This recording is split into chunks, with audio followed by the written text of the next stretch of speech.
ফেসবুকে ঢুকলেই বোতল ফুটা করার এই ট্রেন্ডিং ভিডিওটা সামনে চলে আসে। ভাই রে ভাই, কে যে এই ভিডিওটা বের করেছে, এত কঠিন দেখতে মনে হয় যে অনেক সহজ, কিন্তু এতটাও সহজ না। আসসালামু আলাইকুম এভরিওয়ান, কেমন আছেন? আশা করি সবাই খুব ভালো আছেন। আজকে এই ট্রেন্ডিং ভিডিওটা করতে গিয়ে যে কি হাল হয়েছে আমাদের। শুরুতে আমি বোতল নিয়ে নিলাম, বোতলটার মধ্যে হচ্ছে ফুটা করছি। এই ফুটা করতে কিন্তু অনেক কষ্ট। আমি কষ্ট কমানোর জন্য এটা ফিনটাকে হচ্ছে একটু গরম করে তারপরে ফুটা করব। প্রথমে খালি ফুটা করেছিলাম।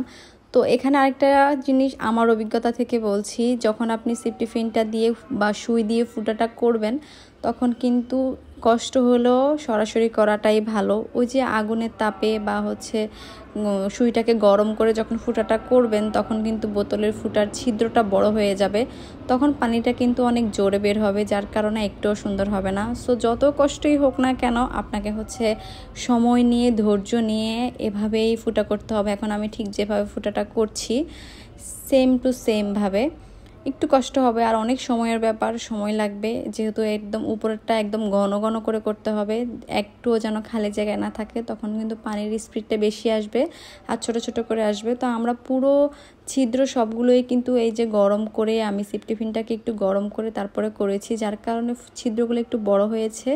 এটা আমি পরবর্তী ভিডিও লাস্টে বুঝতে পেরেছি, যখন আমরা এটা অ্যাপ্লাই করতে গিয়েছি তখন বুঝতে পেরেছি। তো তাড়াতাড়ি করার জন্য এটা করেছি, কিন্তু এভাবে আসলে পানির স্পিডটা একদমই নষ্ট হয়ে গিয়েছে।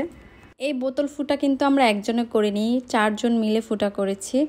তো এই যে এখানে যে মুখাটা ছিল, মুখাটার মধ্যেও ফুটা করেছি, চোখ দিয়ে একদম দেখা যাচ্ছে বাহিরের অংশ, এত বড় বড় হয়ে গেছে ফুটাগুলো, যার কারণে এটা একদমই ছোট ফুটা থাকতে হবে অবশ্যই, আর এটা গরম করা যাবে না, খালি অবস্থায় করতে হবে।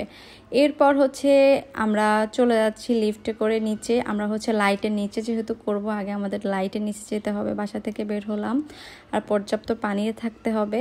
আর এর মধ্যে হচ্ছে একবার ট্রাই করেছে আমার বান্ধবী, কিন্তু বাসায় ট্রাই করলে আসলে হয় না, নিচেই যেতে হবে। তো চলে যাচ্ছি। আসলে অনলাইনে তো অনেক কিছুই দেখায়, ওটা আপনি যখন রিয়েল লাইফে অ্যাপ্লাই করবেন ঠিক তখনই আপনি বুঝতে পারবেন যে কতটুকু হচ্ছে, আপনি কতটুকু সাকসেস। আজকে আমাদের অবস্থা সেমটাই হয়েছে। এখানে আমি আর আমার বান্ধবী শিরিন মিলে আজকে দুজন মিলেই করব। তো আমাদের কিন্তু অনেক বেশি আশা ছিল যে সুন্দর করে করব, এতক্ষণ সময় নিয়ে করেছি, গরমে পুরো রান্নাঘরে থেকে বসে বসে এগুলো করেছি, অনেক কষ্ট হয়েছে। কিন্তু তারপরে যখন আমরা ফাইনালি এসেছি করার জন্য, এই মোমেন্টটা দেখে কান্না করা ছাড়া আর কোনো উপায় ছিল না। এত কষ্ট করার পরে যে দেখেন আমি ট্রাই করতেছিলাম আর পানি কিভাবে পড়তেছে, আমি পুরো ভিজে গিয়েছি।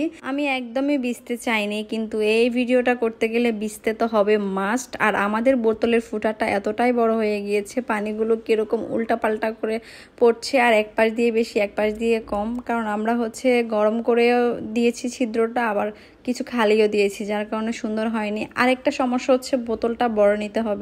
বোতলটা অবশ্যই 2 লিটার হলে খুবই ভালো হয়, 2 লিটারের পানিতে সুন্দর করে পানি আসবে, বা 1.5 লিটার।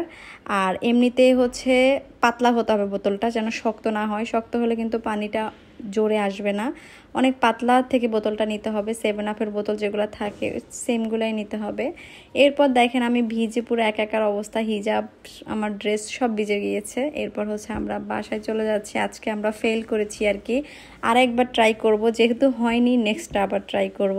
এতক্ষণ যত কষ্ট করেছি, যত শ্রম দিয়েছি, সব শ্রমের মধ্যে আমার এই ভিডিওটা মোটামুটি, মানে এটা মোটামুটি নেওয়া যায়, আর একটাও নেওয়ার মতো না। সব কষ্টই আসলে বিফলে। ভাই রে ভাই, এই ট্রেন্ডিং ভিডিওটা যে করার জন্য কত কষ্ট করেছি, ইভেন যারা করেছে তারাই বুঝতেছে যে কত কষ্ট হয়েছে। প্রথমত বোতলটা বড় করে নিয়ে ঠান্ডা মাথায় ফিন দিয়ে বা সুই দিয়ে ছিদ্রগুলো করতে হবে, যেন কোনোভাবেই ছিদ্রটা বড় না হয়ে যায়, তখন কিন্তু পানি এভাবে বের হবে। আজকের ভিডিওটা এ পর্যন্তই, ভালো থাকবেন, নেক্সটে দেখা হচ্ছে। আল্লাহ হাফেজ, আসসালামু আলাইকুম।